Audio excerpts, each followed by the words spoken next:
تنزيل من رب العالمين.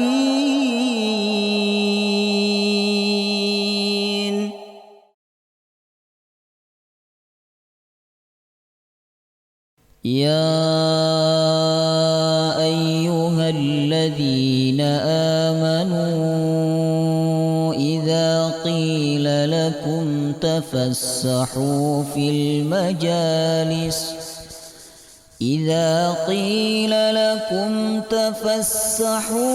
المجالس فافسحوا يفسح الله لكم، وإذا قيل انشزوا فانشزوا يرفع الله الذين آمنوا منكم والذين أوتوا العلم درجات، والله بما تعملون خبير.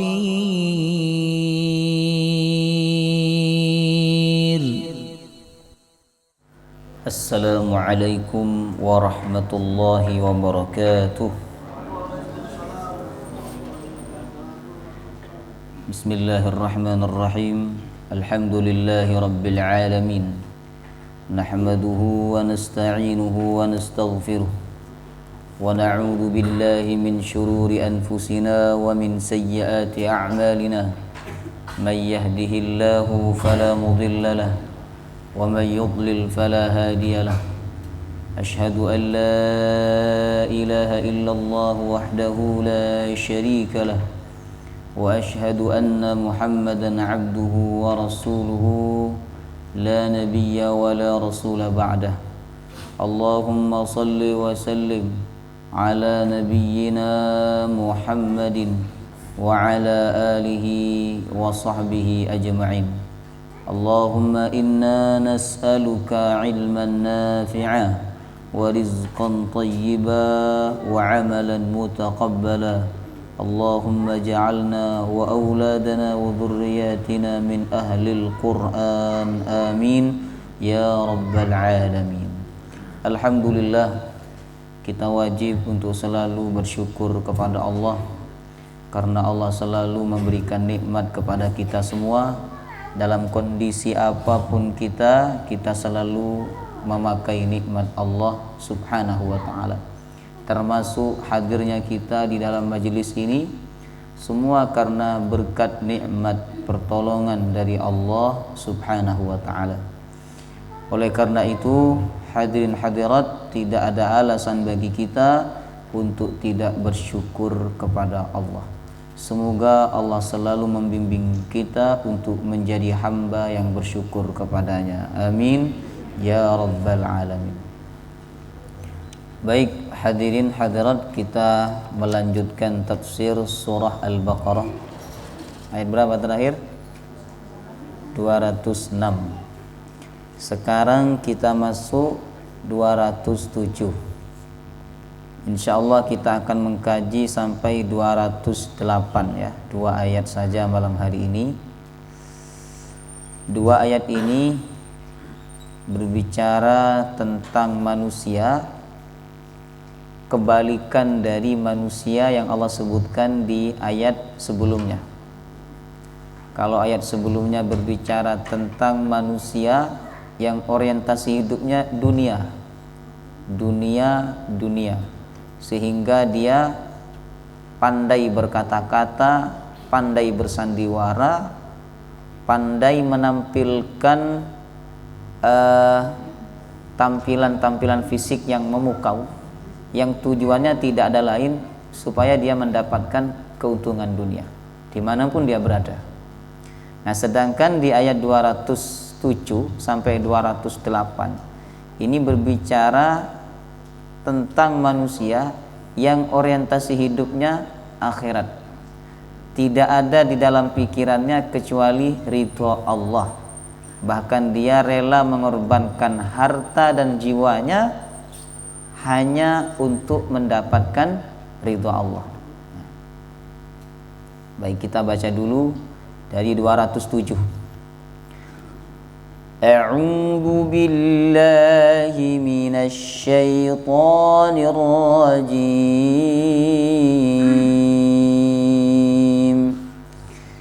A'udzu billahi minasy syaithanir rajim.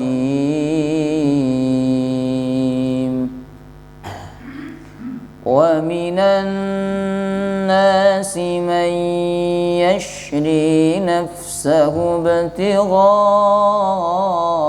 mardatillah wa minan nasi man yashri nafsahu ibtigha'a mardatillah wallahu ra'ufun bil ibad. Wallahu ra'ufun bil ibad. Ya ayyuhalladzina amanu udkhulu fis silmi kaffah.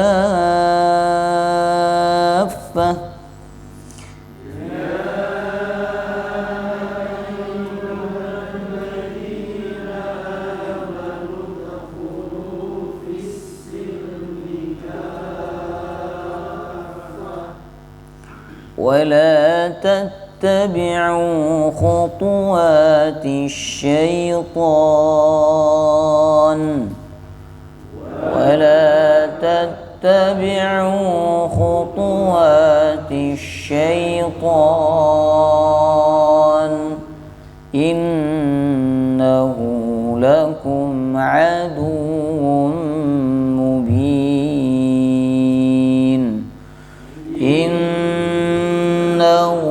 Lakum aduwwun mubin. Saya terjemahkan dulu supaya panjenengan ada gambaran. Wa minan nasi, dan sebagian dari manusia, may yashri nafsahu, ada orang yang menjual dirinya atau jiwanya untuk apa? Ibtigha'a mardatillah, hanya untuk mengharapkan ridha Allah. Wallahu ra'ufun, dan Allah maha kasih sayang bil ibad, kepada hamba-hambanya. Ya ayyuhalladzina amanu, wahai orang-orang yang beriman, udkhulu, masuklah kalian, fisilmi, ke dalam Islam, kaffah, secara sempurna, totalitas. Wala tattabi'u khutuwatis syaitan, dan janganlah kalian mengikuti langkah-langkah setan. Innahu lakum aduwwum mubin, sesungguhnya setan itu bagi kalian, wahai orang-orang beriman, aduwwum mubin, musuh yang nyata. Ayat sebelumnya, pekan kemarin kita mempelajari 204 sampai 206. Ini berbicara tentang orang-orang munafiq, ya.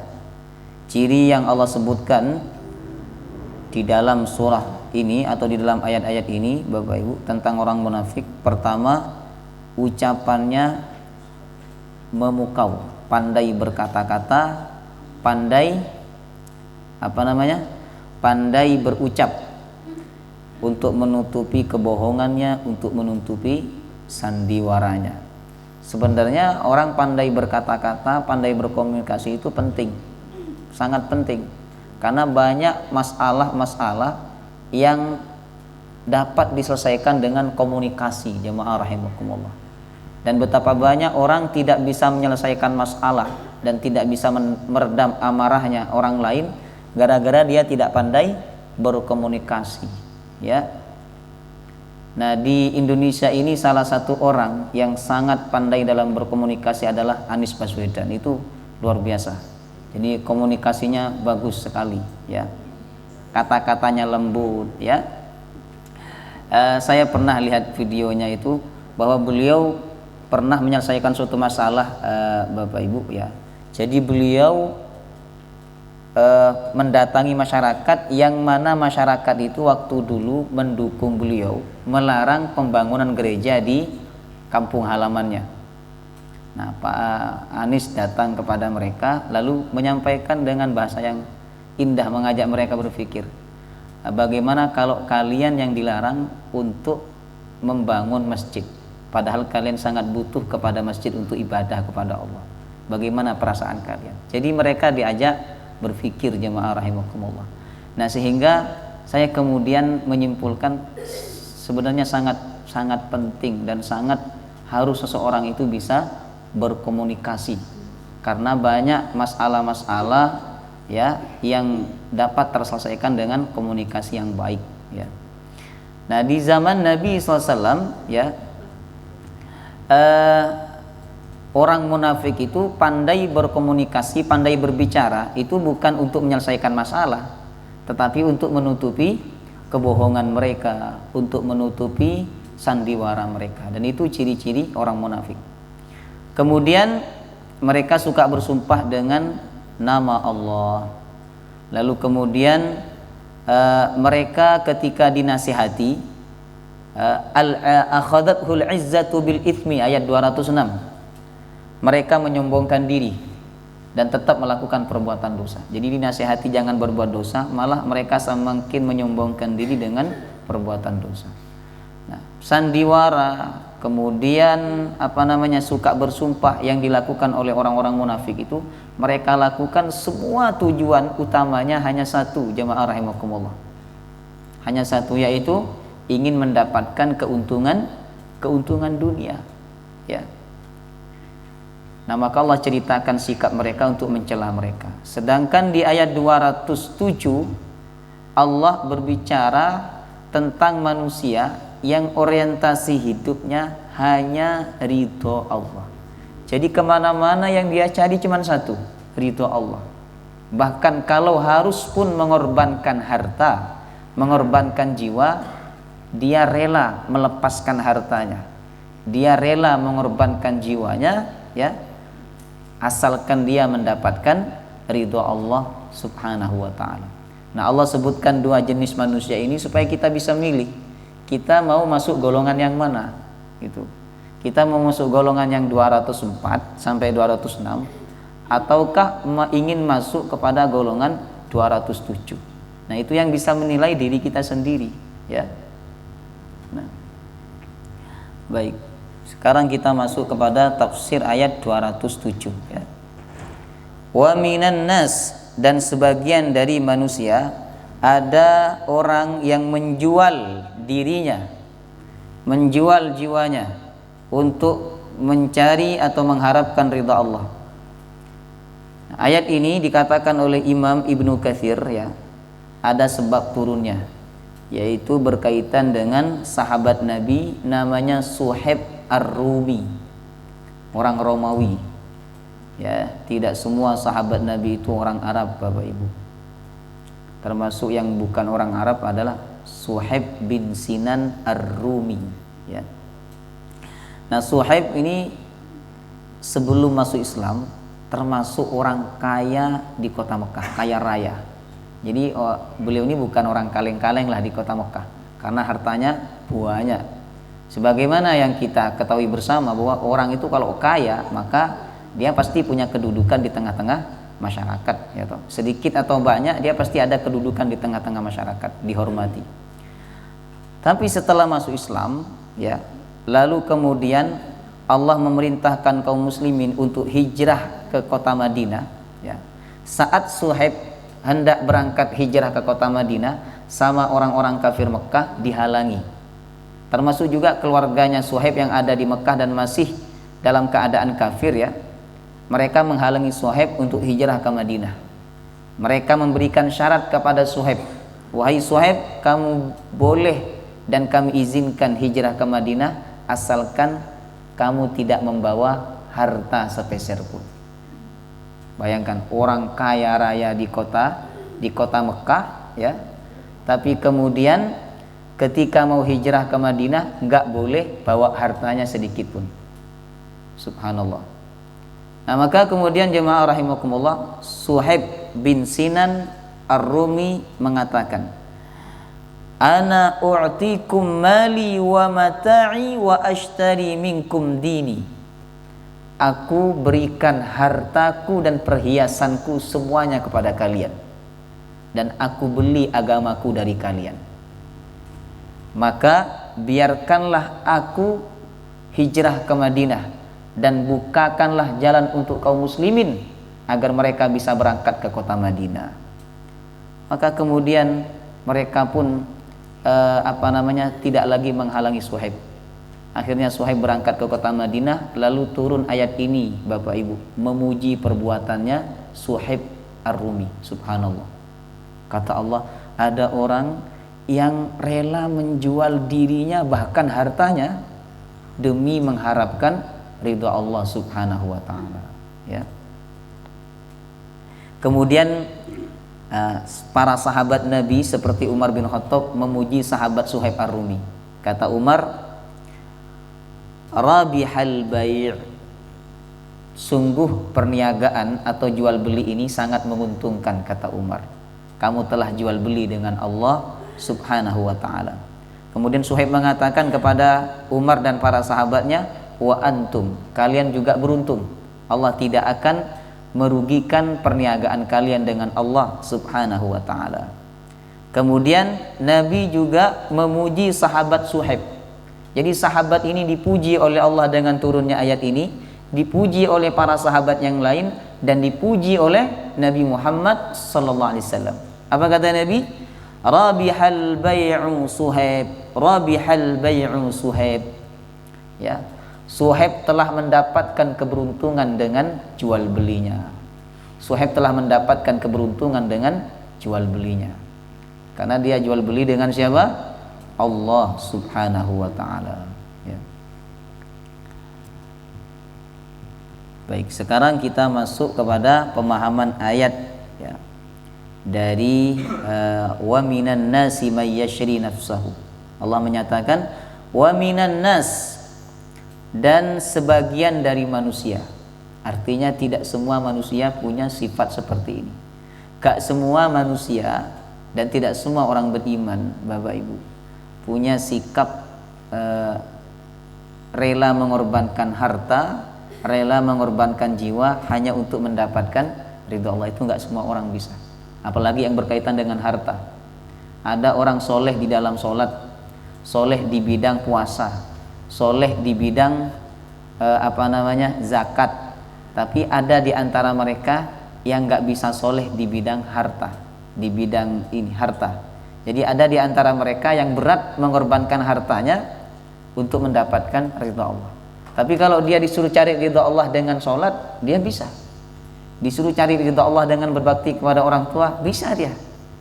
Cuman ketika disuruh mencari ridha Allah dengan harta, nah ini biasanya tidak semua orang bisa, jemaah rahimakumullah. Ini tergantung iman, ya. Karena dia merasa cari harta itu susah apa gampang? Gampang. Cari harta gampang, ya. Jadi dia merasa cari harta itu susah.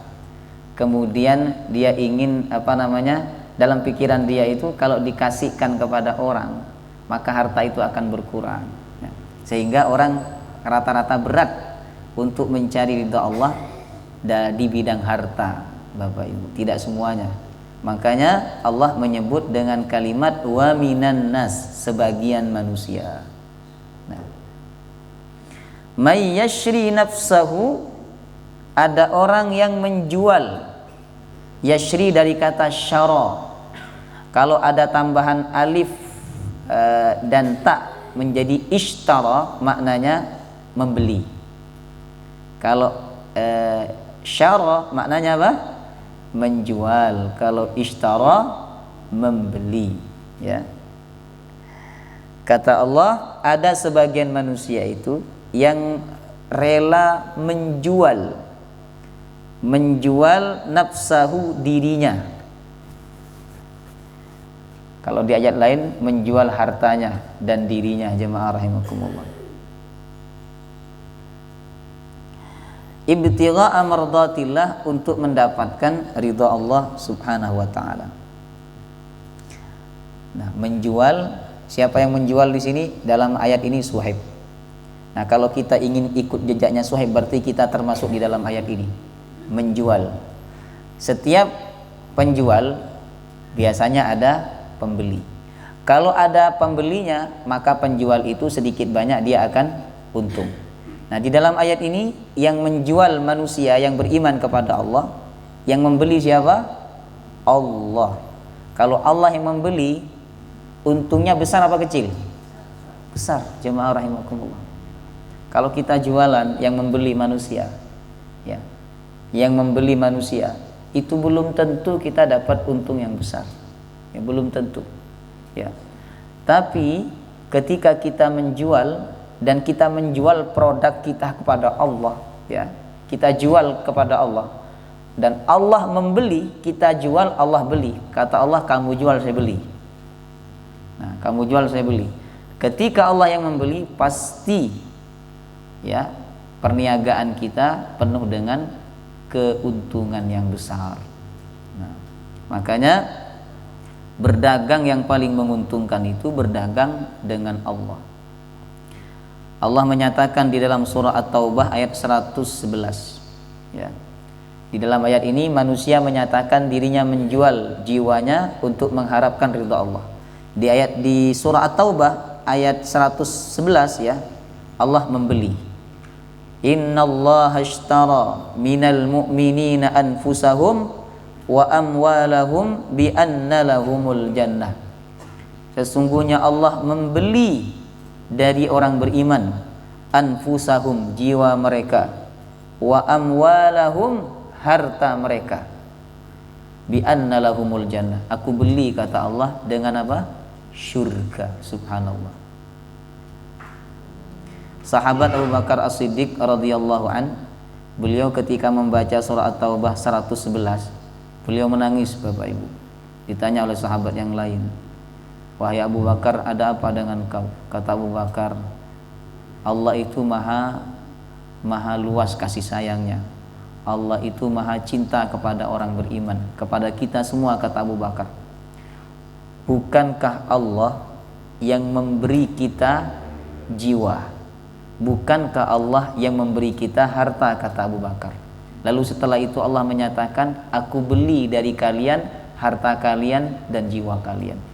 Lalu Allah membeli dengan harga yang lebih tinggi, ya, lebih besar dibandingkan harta dan jiwa yang dijual untuk Allah Subhanahu wa taala. Ibarat saya ngasih HP ke panjenengan, satu-satu tak kasih HP. Setelah itu saya bilang, Bapak Ibu, HP-nya saya beli, saya tuker dengan sepeda motor.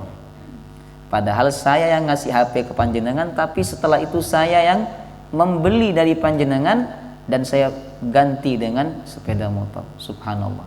Apa yang Anda akan katakan kepada saya, jemaah? Hah?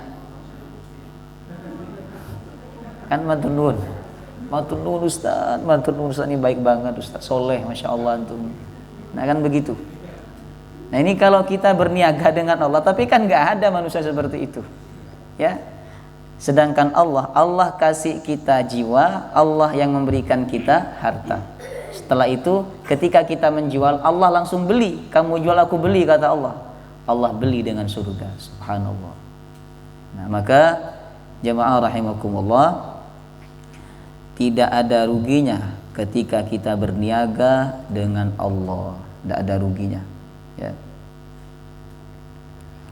Nah, maka kita harus rela mengorbankan jiwa kita dan harta kita untuk mendapatkan ridha Allah. Ini betul-betul orang beriman, ya. Dalam pikiran Suhaib itu, ketika disebut ridha Allah, disebut agama Allah, disebut cinta Allah, harta bahkan jiwanya itu sudah nggak ada di dalam pikirannya. Di kamusnya dia udah nggak ada, jemaah rahimakumullah, ya. Ini betul-betul orang yang cinta kepada Allah. Jadi dia rela jual tanah demi nopo? Demi bangun masjid. Rela menghibahkan tanahnya, mewakafkan tanahnya demi apa? Demi kepentingan umat. Apa yang dia cari dari situ? Bukan pujian dari orang. Yang dia cari dari situ apa? Bukan pamor. Yang dia cari hanya ridho Allah Subhanahu wa taala. Nah, ini betul-betul orang beriman.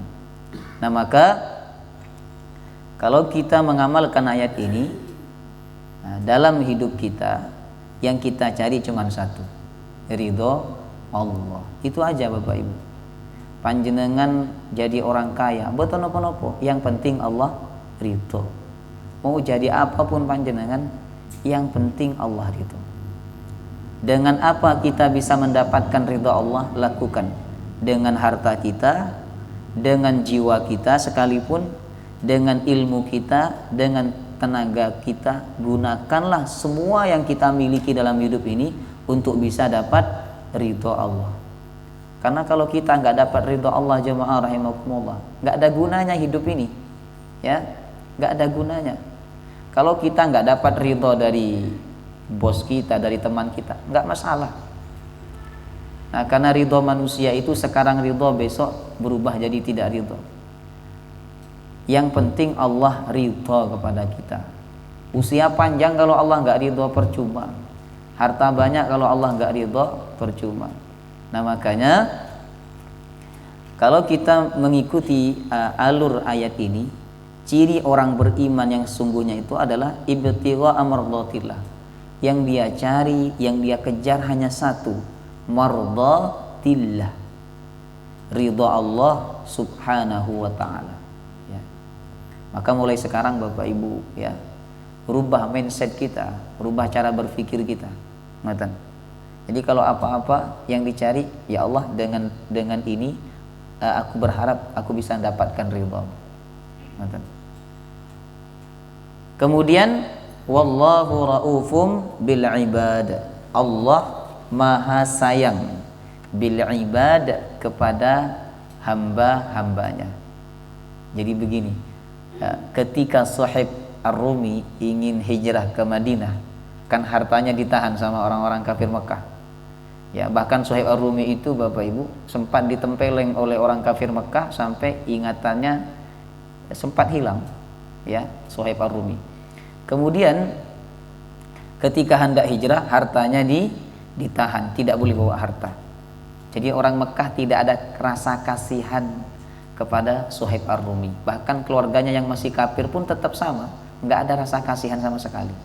Ya, akhirnya Allah menyatakan, wahai Suhaib, kalau nggak ada manusia yang kasihan kepada kamu, aku Allah raufum bil ibad, kasih sayang kepada seorang hamba. Nah, ini hiburan untuk orang yang hidupnya terhina di tengah-tengah manusia, hidupnya tidak dihormati oleh manusia, hidupnya dipersulit oleh manusia. Ya, ingat-ingat ayat ini yang Allah turunkan kepada sahabat Suhaib. Wallahu raufum bil ibad. Allah itu maha sayang kepada hamba-hambanya. Nah, maka tidak ada yang lebih sayang kepada kita melebihi Allah. Kita harus ingat ayat ini ketika apapun yang terjadi dalam hidup kita, baik yang menyenangkan hati, lebih-lebih yang menyusahkan hati. Kita harus tetap yakin ini tanda Allah sayang. Ini tanda Allah sayang, karena Allah sudah menyatakan wallahu raufum bil ibad. Bahkan Nabi mengatakan Allahu arhamu bi ibadihi min hadhihi bi waladiha. Allah itu lebih sayang kepada hambanya dibandingkan seorang ibu sayang kepada anaknya. Sampai ada ulama yang mengatakan, ya Bapak Ibu, seandainya aku diberikan pilihan oleh Allah di akhirat nanti antara dihisap oleh Allah langsung atau dihisap oleh ibuku sendiri, oleh orang tuaku sendiri, kata dia, aku akan memilih dihisap oleh Allah, karena Allah itu lebih sayang kepada hambanya dibandingkan orang tua kepada anaknya. Ya. Kemudian Allah berfirman, ya ayyuhalladzina amanu dkhulu fis silmi kaffah wahai orang-orang yang beriman. Sahabat Abdullah bin Mas'ud mengatakan, idza sami'tallah yaqul, apabila engkau mendengar Allah berfirman, ya ayyuhalladzina amanu fa'ar'iha sam'ak, pasang telingamu baik-baik, karena Allah sedang memanggil engkau, wahai orang-orang beriman. Pasang telinga baik-baik. Jadi kalau imam baca ya ayyuhalladzina amanu, pasang telinga baik-baik. Gimana pasang telinga baik-baik? Mendengarkan, bukan mendengar, mendengarkan. Seperti seorang karyawan ditelepon sama bosnya, ke speakernya, ke loudspeakernya, apa namanya ini, ke speakernya, jemaah rahimakumullah, diarahkan. Nah itu namanya fa'ar'iha sam'ak, pasang telingamu baik-baik ketika Allah memanggil ya ayyuhalladzina amanu. Karena setelah panggilan itu, kata Abdullah bin Mas'ud, pasti ada perintah yang baik untuk kalian lakukan. Dan terkadang setelah panggilan itu ada sesuatu yang dilarang oleh Allah yang harus kalian tinggalkan. Nah, di dalam ayat ini Allah memanggil orang beriman untuk masuk ke dalam Islam kafah, secara sempurna, totalitas. Berarti ada orang beriman yang Islamnya belum totalitas. Makanya sama Allah dipanggil mereka semua untuk masuk Islam kafah, secara totalitas, sempurna. Enggak usah setengah-setengah. Islam secara kafah ini mencakup semua hal, Bapak Ibu. Kafah di bidang akidah. Jadi totalitas akidahnya akidah Islam. Enggak campur Syiah, enggak campur syirik ya. Orang akidahnya kalau masih campur Syiah, campur syirik, itu belum kafah. Kemudian kafah juga adalah di bidang syariat, di bidang ibadah, harus kafah ya. Akidahnya kafah, ibadahnya juga harus totalitas ya, semuanya mengikuti ketentuan Allah dan Rasulnya. Kemudian di bidang akhlak juga demikian, dan di bidang muamalah, hubungan dengan manusia ya. Kalau ada orang di bidang akidah dia kafah, bagus akidahnya ya, tapi ibadahnya nggak bagus, akidahnya bener cuman dia nggak sholat, berarti dia Islamnya belum kafah, karena ada satu bagian yang tidak dia lakukan. Kemudian akidahnya bener, sholatnya dia lakukan ya, tapi akhlaknya nggak baik, akhlaknya jelek, berarti dia juga belum kafah, belum totalitas. Jadi kalau kita ingin dikatakan sebagai muslim kafah, 4 harus kita lakukan dengan sempurna. Pertama, akidahnya lurus sesuai akidah Islam. Yang kedua, ibadah. Yang ketiga apa?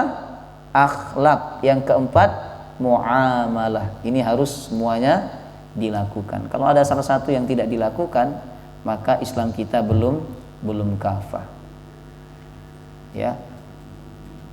Ada orang ditanya sholat tapi dia merampok, dia mencuri, itu berarti Islamnya belum kafah.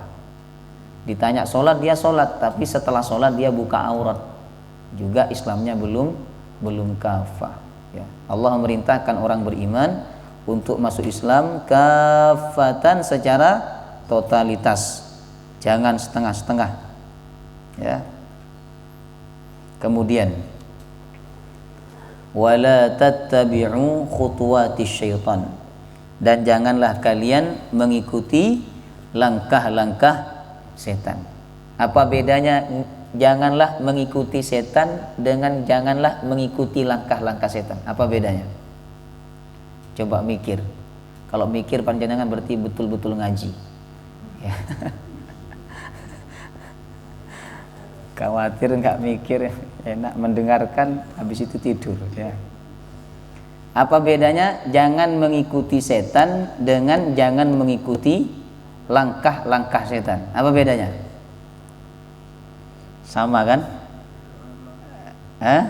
Jadi Allah ngasih tahu jangan kalian mengikuti langkah-langkah setan. Allah ingin ngasih tahu kepada kita bahwa setan itu ada langkah-langkah dalam menggoda manusia.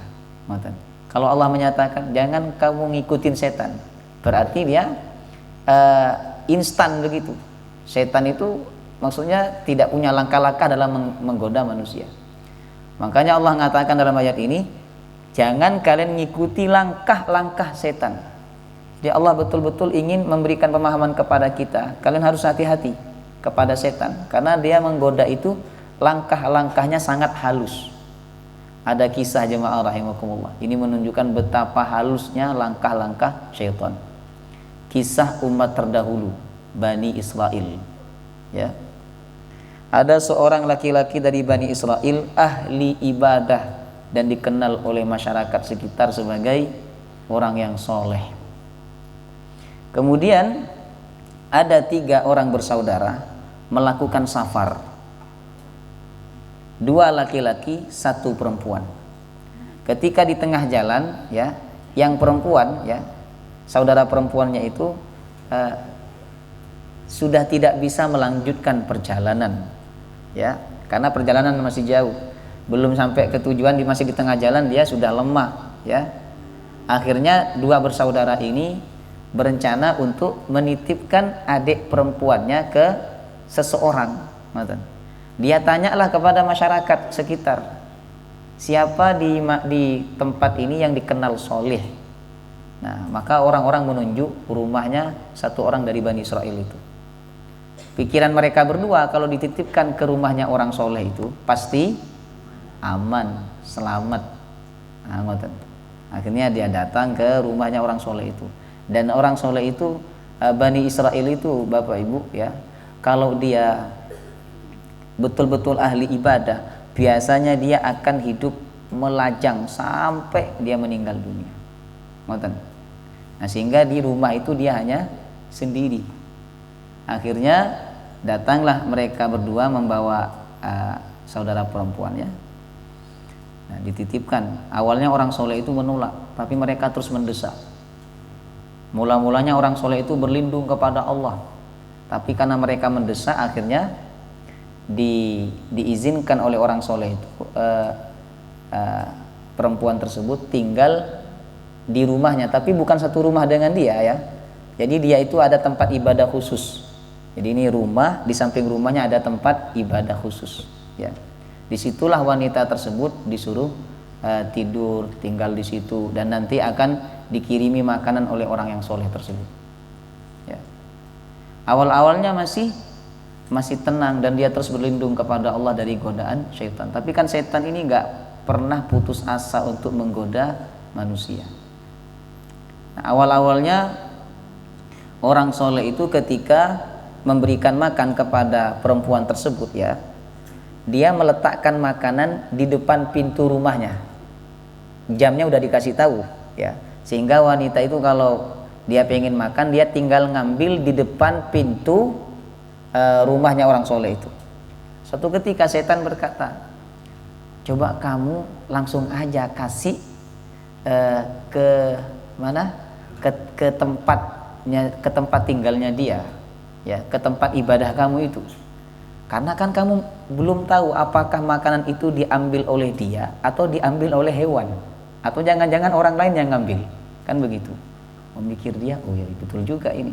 Akhirnya keesokan harinya diantarlah makanan itu sampai ke pintu, ya, pintu di depan perempuan tersebut tinggal, ya. Kemudian setelah itu jemaah rahimakumullah, setan menggoda lagi, bagaimana kalau kamu antarkan sampai ke dalam, supaya kamu betul-betul tahu bahwa yang mengambil makanan itu dan menyantap makanan itu adalah wanita yang ada di tempat ibadahmu.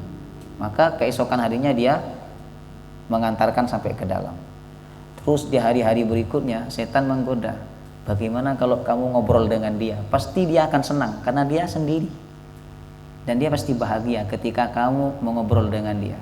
Akhirnya dia ngobrol dengan wanita itu, tapi jaraknya masih jauh, ya. Kemudian setan mengatakan, bagaimana kalau kamu mendekat dengan dia, pasti dia akan lebih senang karena obrolan kamu lebih jelas, lebih menyentuh. Akhirnya datang lagi dia lebih mendekat, sampai akhirnya orang soleh, orang yang ahli ibadah itu ibu-ibu bapak-bapak melakukan perbuatan zina dengan wanita tersebut, ya, sampai punya anak. Setelah punya anak, setan datang lagi, jemaah rahimakumullah. Nah, wahai fulan, bagaimana nanti kalau dua saudaranya datang untuk menjemput saudara perempuannya ini? Lalu dia mendapati ternyata saudara perempuan ini punya anak gara-gara kamu telah menghamili dia, telah berzina dengan dia. Nah, kata setan, enggak ada cara lain kecuali kamu bunuh anaknya untuk menutupi kasus ini. Dibunuh anaknya itu. Nah, kemudian si wanita enggak terima, anaknya yang sudah dikandung oleh dia 9 bulan ternyata dibunuh sama orang yang ahli ibadah itu. Akhirnya dia marah. Ketika dia marah, akhirnya dia pun dibunuh oleh orang soleh itu. Nah, jadi anak dan ibunya dibunuh lalu ditanam, jemaah rahimakumullah. Ya. Ketika dua saudaranya itu ingin menjemput dan datang ke rumah orang yang soleh, ya, orang yang ahli ibadah, akhirnya jemaah rahimakumullah, orang yang ahli ibadah itu ketika ditanya, mana saudara perempuan kami? Kata orang ahli ibadah itu, oh, dia sakit kemudian mati, akhirnya saya kubur. Sakit, mati, saya kubur. Lalu ada di antara mereka yang bermimpi, di antara dua orang itu bermimpi bahwa sebenarnya adik perempuannya tidak mati karena sakit, tapi mati karena dibunuh. Telah dizinahi oleh orang yang ahli ibadah itu, punya anak, dan jelas sekali mimpinya. Akhirnya dua orang itu pun datang lagi ke rumah orang ahli ibadah. Setelah itu dicerca, diintimidasi orang yang ahli ibadah itu, akhirnya dia ngaku bahwa dia telah melakukan perbuatan tersebut. Dilaporkan kepada hakim, akhirnya hakim memutuskan hukuman mati kepada ahli ibadah itu.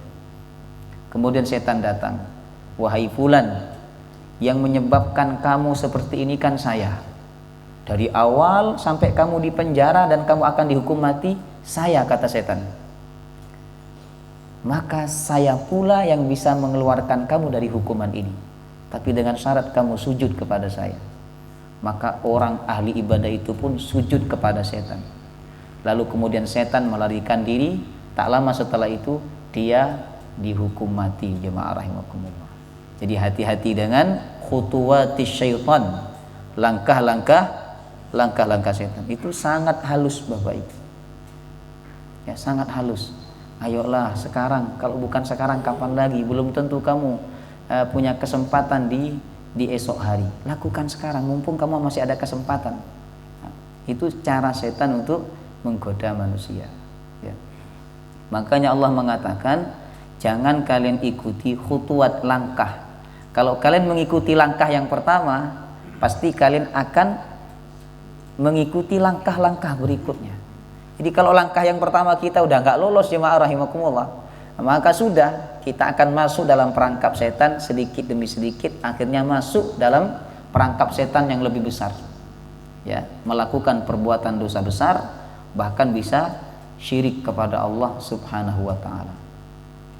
Kemudian Allah menyatakan, innahu lakum aduwwum mubin. Sesungguhnya setan itu musuh yang nyata bagi kalian. Musuh itu senang ketika melihat lawannya sedih, dan sedih ketika melihat lawannya senang. Dan musuh itu karakternya selalu ingin lawannya kalah, mendapatkan kecelakaan, mendapatkan kebinasaan, dan mendapatkan kerugian. Itu ciri-ciri musuh. Nah, makanya Allah katakan setan itu musuh kalian. Tidak ada yang diinginkan oleh setan kecuali keburukan. Walaupun awal-awalnya dia menggambarkan seakan-akan perbuatan itu baik, tapi ujungnya pasti tidak baik, kata Allah, karena dia musuh kalian. Wallahu ta'ala a'lam bishawab. Ada pertanyaan? Monggo. Apa resepnya supaya kita ini mau beramal dengan harta yang jumlahnya besar, ya. Nah, resepnya satu, ingat mati, ya. Itu aja. Ingat mati bahwa kita akan meninggalkan harta ini. Kalau kita meninggalkan tanpa kita sedekahkan, tanpa kita infakkan di jalan Allah, maka kita meninggalkan harta ini begitu saja, tapi kita tetap dihisap oleh Allah. Jadi meninggalkan harta begitu saja tapi tetap dihisap. Cuman ketika kita berpikir bahwa harta ini walaupun hal dihisap oleh Allah, akhirnya supaya hisapnya ringan, kita menginfakkan harta itu di jalan Allah, dan kita ingin harta itu menjadi penyelamat kita di akhirat. Jadi intinya semua, kalau kita malas ibadah Bapak Ibu, termasuk ibadah harta ya, berat untuk dilakukan, nah maka solusinya adalah zikrul maut, ingat mati ya, sehingga kita tidak terpukau dengan harta kita, dan kita tidak tidak berat untuk mengeluarkannya, jemaah rahimakumullah ya. Karena apa? Sebab kita ingat mati ya, gitu. Cuman kadang kan ingat mati ini nggak mudah. Orang kan ingat mati ketika pengajian aja, ingat mati ketika ada orang mati baru ingat mati. Tapi di luar itu biasanya kebanyakan manusia tidak ingat bahwa dia akan mati. Kemudian berlindung kepada Allah dari sifat bakhil. Allahumma inni a'udzubika minal hammi wal hazan, wa a'udzubika minal ajzi wal kasal, wa a'udzubika minal jubni wal bukhli. Aku berlindung kepadamu ya Rabb dari rasa takut miskin kalau bersedekah, wal bukhli, dan aku berlindung kepada Engkau ya Rabb dari rasa kikir, pelit. Banyak berdoa kepada Allah Subhanahu wa ta'ala. Yang lain, monggo ibu-ibu.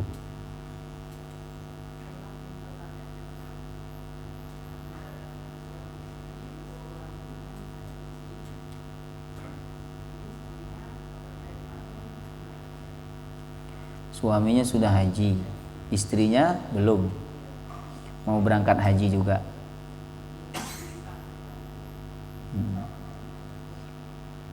Baik. Ikuti fatwa ulama Saudi Arabia. Di fatwa ulama Saudi Arabia yang sudah di atas usia 40, betul-betul berangkat tanpa mahram. Ya. Walaupun di dalam hadis kan jelas wanita tidak boleh keluar kecuali dengan mahramnya. Tapi fatwa itu di zaman Nabi, perjalanan itu tidak seaman sekarang, tidak semudah sekarang. Ya, makanya wanita-wanita itu kalau berjalan harus dengan rombongan dan harus ada mahramnya. Nah, sekarang terakhir yang saya dapat informasi ya, bahwa Saudi telah membolehkan wanita yang di atas usia 40 untuk berangkat haji atau umrah tanpa mahram. Ya, boleh. Jadi boleh ikut fatwa mereka, karena mereka berfatwa nggak sembarangan, ada ulama-ulamanya, ada ahlinya ya. Kemudian kalau kita mengikuti sebab Nabi mengharamkan wanita berpergian jauh tanpa mahram, itu sebabnya kan takut ada fitnah di jalan ya toh. Nah, selama tidak ada fitnah dan aman, apalagi perjalanan sekarang ya, panjenengan di pesawat 7 jam itu kan aman, jemaah rahimakumullah. Kemudian sampai di sana juga keamanan sangat luar biasa. Makanya wajar jika Saudi Arabia kemudian memberikan fatwa di atas usia 40. Kalau masih usia 30, 25 itu harus ada mahramnya, wajib ada mahramnya. Karena usia-usia segitu itu masih labil. Ya. Masih mudah terpengaruh. Ada lagi? Monggo.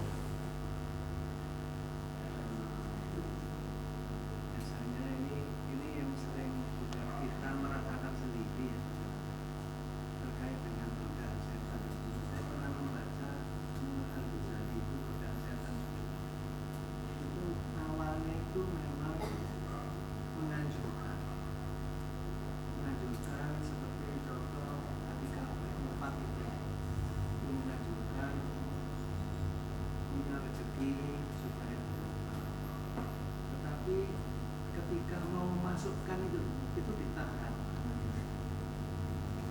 Jangan dulu karena cari uang itu sulit. Nah ini nggak ada yang tahu. Jadi nunggu orang tahu dulu. Nah, ini keterangannya sih gitu. Kalau saya lihat dan kita rasakan sendiri itu ya contohnya Ustaz. Ketika memasukkan uang kecil itu ditutupi sama tangan kirinya gitu. Tapi kalau uangnya besar nggak ditutupi, nah kan masuknya agak sulit gitu. Nah ini saya kira itu saya merasa bahwa itu adalah godaan setan. Iya. Tapi kok sulit ya, gimana caranya? Nah itu bagian daripada khutuwatus syaitan, ya. Jadi termasuk godaan syaitan itu ketika kita digoda oleh syaitan untuk memamerkan amal kita.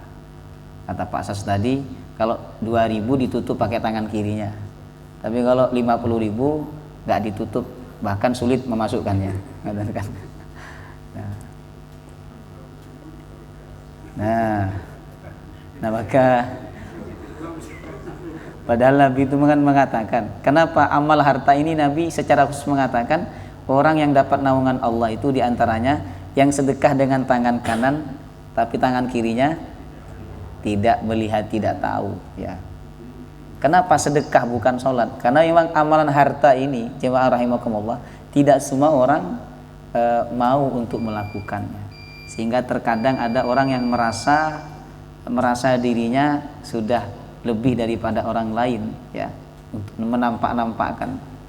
Sebenarnya menampakkan sedekah itu boleh-boleh saja selama tujuannya untuk memotivasi, terutama orang miskin. Panjenengan Bapak Ibu miskin apa kaya panjenengan nih? Kaya. Nah, kalau kaya sedekahnya nggak usah ditampakkan. Kalau miskin tampakkan sedekah, apalagi banyak sedekah panjenengan. Jadi orang miskin nyumbang masjid, orang menganggap dia orang nggak punya, biasa lah gitu kan. Tapi nyumbang ke masjid 5 juta gitu. Tampakkan itu. Kenapa? Supaya orang kaya, oh dia aja yang hartanya lebih sedikit dibandingkan saya 5 juta, masa saya nggak nyumbang? Besok 10 juta. Nah, tapi yang kaya-kaya itu ditutupi. Ya.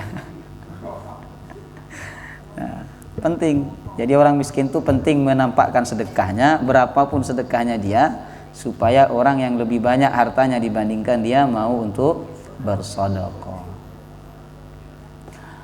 Subhanakallahumma wa bihamdika asyhadu an la ilaha illa anta astaghfiruka wa atubu ilaik. Wassalamualaikum warahmatullahi wabarakatuh.